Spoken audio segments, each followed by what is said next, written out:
Pernahkah kamu lihat sebuah lukisan dan merasa lukisan itu seolah-olah bersinar dari dalam? Hmm, Bukan karena lampu galeri ya, tapi cahayanya itu benar-benar kayak muncul dari balik kanvas. iya, saya tahu maksudnya. Pertanyaannya, itu sihir, ilusi, atau sebuah proses yang bisa kita bedah? Nah, itu dia. Orang sering langsung bilang itu bakat atau sihir. Padahal seringkali di balik keajaiban itu ada metode. Ada sistemnya ya? Ada sebuah sistem yang sangat logis. Dan yang paling penting ada kesabaran yang, luar biasa. Tepat sekali. Dan ke dalam sistem itulah kita akan masuk hari ini. Kita dapat materi yang keren banget dari Grupo Raim. Betul. Materinya membedah proses seniman Rodolfo IM dalam menciptakan apa yang ia sebut lukisan magis. Jadi misi kita jelas, kita bongkar proses ini lapis demi lapis. Dan tujuannya bukan buat meniru mentah-mentah ya, tapi untuk memahami logika di balik setiap pilihan. Kenapa warna ini dulu? Iya, kenapa harus nunggu kering? Kenapa harus nunggu kering berhari-hari? Kita mau cari tahu di mana sebenarnya letak sihirnya itu. Apa di catnya atau di pemikirannya? Dan inti dari semua ini kan sebenarnya teknik klasik yang namanya veladuras. Atau glazing ya? Glazing, betul. Teknik yang dipakai para maestro ratusan tahun lalu. Filosofinya itu bukan melukis gambar, tapi lebih kayak membangun cahaya dari nol. Membangun cahaya. Wah, saya suka sekali istilah itu. Kita bisa sebut ini semacam arsitektur cahaya. Arsitektur cahaya. Nah, tepat. Jadi kita bukan pelukis, tapi arsitek. Oke, kalau gitu, ayo kita bongkar arsitektur ini. Mulai dari fondasinya. Boleh. Nah, disinilah keanehan pertama muncul. Panduan dari Rodolfo IM ini, tidak dimulai di kanvas putih bersih. Justru sebaliknya, Lars. Terus ditutup semua permukaannya pakai spons dengan warna Amarillo di Napoli. Kuning Napoli. Kenapa ya? Kenapa langsung dikotori kanvasnya dengan warna kuning? Ini langkah pertama yang kelihatannya kecil, tapi dampaknya itu luar biasa besar. Oke. Secara teknis, seperti yang dijelaskan Rodolfo IM, lapisan ini bikin permukaannya jadi lebih halus.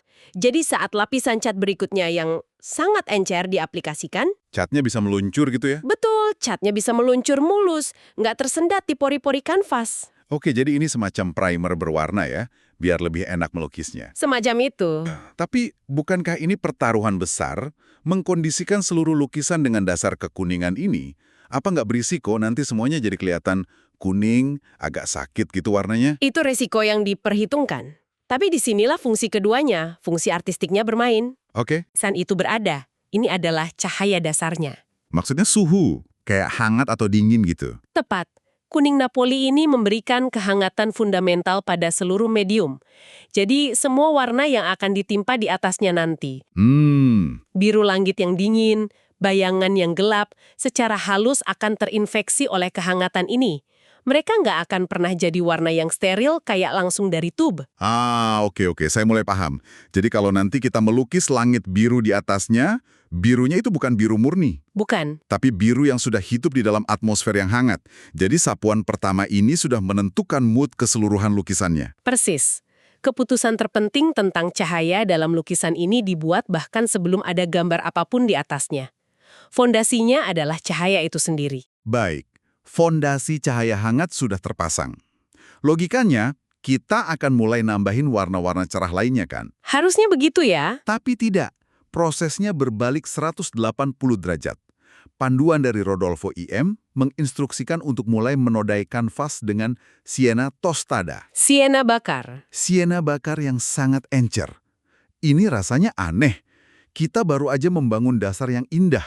Kenapa sekarang malah dikotori? Ini soal perubahan pola pikir. Di sini kita berhenti berpikir seperti pelukis dan mulai berpikir seperti pematung. Pematung. Iya, kamu tidak sedang menambahkan cat untuk membuat objek, tapi kamu sedang membuang cahaya untuk menemukan bentuk. Membuang cahaya untuk menemukan bentuk. Oke, coba jelaskan. Gini, kanvas kuning tadi kan sebuah bongkahan cahaya yang solid. Iya. Sekarang, dengan siena bakar yang transparan ini, kamu mulai mengukir area-area bayangan. Kamu mulai memisahkan mana bagian yang kena cahaya dan mana yang tidak. Oh, Ini adalah dialog pertama antara terang dan gelap. Seperti pematung yang membuang marmer di sekeliling patungnya untuk menyingkap wujud di dalamnya. saya ngerti analoginya. Jadi kita nggak menggambar pohon, Tapi kita mengukir bayangan di sekitar pohon itu sehingga bentuknya muncul. Tepat. Menarik. Dan proses mengukir ini berlanjut. Setelah siena bakar, materi dari Gruporaim menunjukkan penggunaan warna tanah kedua, sombra natural. Umbar mentah. Nah, di sini saya agak bingung lagi. Bagi saya yang awam, ya, keduanya sama-sama warna coklat. Iya, kelihatannya begitu. Kenapa harus pakai dua jenis coklat? Apa nggak malah jadi becek dan berlumpur nanti? Itu pertanyaan yang sangat valid, dan resiko jadi lumpur itu nyata kalau nggak hati-hati. Kuncinya bukan pada gelap terangnya, tapi pada sesuatu yang sudah kita singgung tadi. Apa itu? Suhu warna. Suhu warna lagi. Jadi yang satu coklat panas, yang satu coklat dingin. Tepat sekali. Siena tostada itu coklat yang hangat, ada rona kemerahannya, kayak warna tanah bata. Oke. Sementara sombra natural itu coklat yang lebih dingin, lebih netral, bahkan punya sedikit nuansa keabu-abuan. Oke, beda suhunya.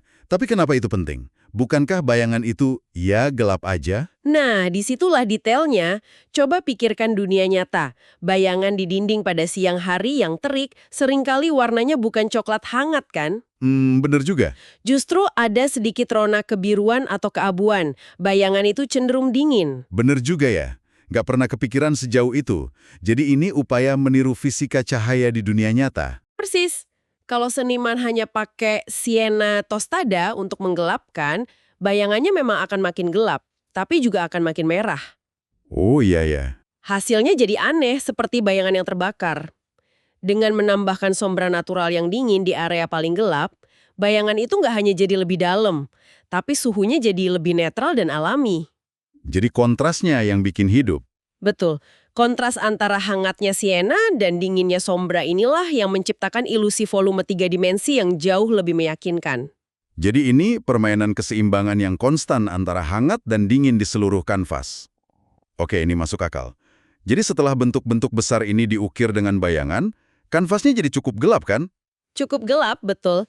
Di titik mana kita berhenti membuang cahaya dan mulai membangunnya kembali? Nah, tepat di titik ini. Langkah selanjutnya adalah mulai mengembalikan cahaya. Dan lagi-lagi, ini terasa kontraintuitif. Betul. Metode dari Rodolfo IM menginstruksikan penggunaan blanco kalido atau putih hangat untuk mengembalikan cahaya. Ini kan rasanya kayak kerja dua kali ya? Hehe. Kenapa repot-repot menggelapkan semuanya cuma untuk diterangin lagi? Kenapa nggak dari awal aja, area terangnya dibiarin? Karena hasilnya akan sangat berbeda. Putih murni dari kanvas itu adalah putih yang mati. Dingin, datar. Nggak ada nyawanya gitu Ada ya. nyawanya dan nggak punya hubungan dengan warna lain di sekitarnya. Dia seperti nempel di atas lukisan. Sedangkan dengan metode ini, Dengan membangun bayangan dulu, lalu menarik kembali cahaya dengan putih hangat ini, cahaya yang muncul itu sudah terintegrasi. Dia nggak nempel, dia seolah muncul dari dalam volume yang sudah kita ukir tadi. wah, dia sudah kenal sama bayangan di sebelahnya. Dan penting dicatat ya, ini belum highlight atau kilau akhir. Oh, baru dasarnya lagi. Ini baru persiapan panggung untuk warna. Bicara soal persiapan panggung, ada satu mantra yang diulang-ulang terus dalam materi dari Gruporaim ini. Ah, saya tahu yang mana. Biarkan setiap lapisan kering sempurna. Kelihatannya sepele, tapi sepertinya ini aturan yang nggak bisa ditawar.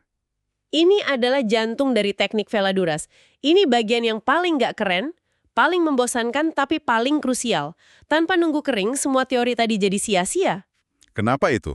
Pigmen dari lapisan baru akan tercampur secara fisik dengan lapisan basah di bawahnya. Oh, saya tahu persis apa yang terjadi. Saya pernah coba teknik mirip-mirip dan karena nggak sabar, lapisan atasnya malah mengeruk cat di bawahnya. Nah, itu dia. Hasilnya bukan transparan, tapi jadi adonan warna yang keruh. Bencana total. Itu kesalahan klasik yang dilakukan semua orang. Seluruh efek transparansi yang bercahaya itu akan hilang seketika. Setiap lapisan harus menjadi seperti lempengan kaca berwarna yang independen. Jadi kesabaran itu alatnya ya? Menunggu itu ujian kesabaran, tapi itu harga yang harus dibayar untuk mendapatkan cahaya ajaib itu. Oke, setelah semua persiapan ini, fondasi, ukiran bayangan, dan penantian panjang, akhirnya kita sampai ke warna. Akhirnya, Dan di sini ada satu detil proses yang menurut saya benar-benar jenius. Sebelum mengaplikasikan azul de Prusia atau biru Prusia untuk langit, Rodolfo ia menjelaskan bahwa ia melapisi dulu area itu dengan blanco kalido lagi.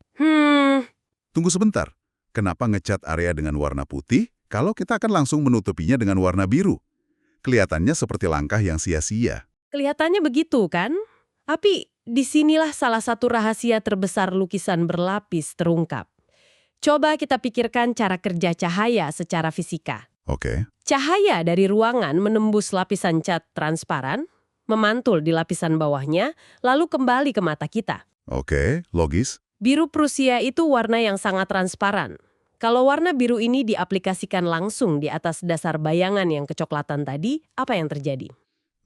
Cahayanya nggak mantul. Tepat, cahaya akan menembus biru, lalu diserap oleh dasar yang gelap. Nggak ada yang memantul kembali. Hasilnya, birunya akan terlihat kusam, kotor, dan mati. Jadi dengan melapisi area itu dengan putih hangat terlebih dahulu, Kita menciptakan sebuah panggung atau dinding pemantul yang sangat bercahaya di bawahnya. Dinding yang sudah punya kehangatan dari bahasa lukisan itu. Oke. Sekarang saat lapisan tipis biru diaplikasikan di atasnya, keajaiban optik terjadi. Cahaya menembus biru, memantul dengan kuat di dasar putih yang cemerlang, dan kembali ke mata kita dengan getaran yang luar biasa. birunya jadi seolah-olah dinyalakan dari belakang. Persis. Ini seperti menaruh kertas perak di belakang batu permata supaya kilaunya maksimal. Analogi yang sempurna, tepat seperti itu. Kamu nggak hanya melukis warna biru, kamu sedang membangun sebuah sistem optik agar warna biru itu bisa bersinar dengan sendirinya. Ini mengubah cara saya melihat warna. Dan saya tebak, logika yang sama berlaku untuk awan. Panduan dari Rodolfo IM menunjukkan awan dibuat dengan putih hangat yang sama, Betul. tapi diencerkan sampai sangat transparan. Tepat sekali. Tujuannya adalah agar kita masih bisa samar-samar melihat warna biru langit melalui awan.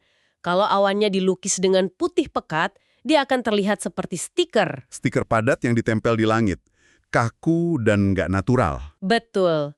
Dengan membuatnya transparan, awan itu berintegrasi dengan atmosfer. Otak kita langsung nangkep bahwa benda ini punya volume, ringan, dan benar-benar mengapung. Ini perbedaan antara melukis simbol awan dengan melukis atmosfer. Nah, itu dia. Luar biasa. Dan tepat saat kita merasa sudah paham alurnya, ada kejutan lagi. Baru setelah seluruh landscape atmosfer ini selesai, Rodolphe William menggambar figur utamanya, sang peri. Iya. Ini aneh, biasanya kan subjek utama digambar lebih dulu. Ini pilihan yang sangat cerdas. Dengan membangun latar belakangnya dulu, lalu melukis figur di atasnya dengan proses yang sama persis, dia memastikan sang figur dan latarnya bernafas dalam cahaya yang sama. Figurnya nggak akan terasa tempelan ya? Sama sekali tidak. Bener, materi dari Grupo Rain menunjukkan itu. Prosesnya diulang. Siena tostada, sombra natural, putih hangat, lapis demi lapis.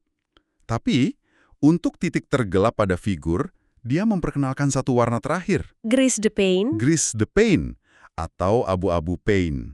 Nah, insting saya, kalau mau kontras maksimal, ya pakai saja hitam pekat. Insting kebanyakan orang. Kenapa malah pakai abu-abu? Bukankah itu mengurangi gregetnya? Insting untuk mencari kontras maksimal itu wajar.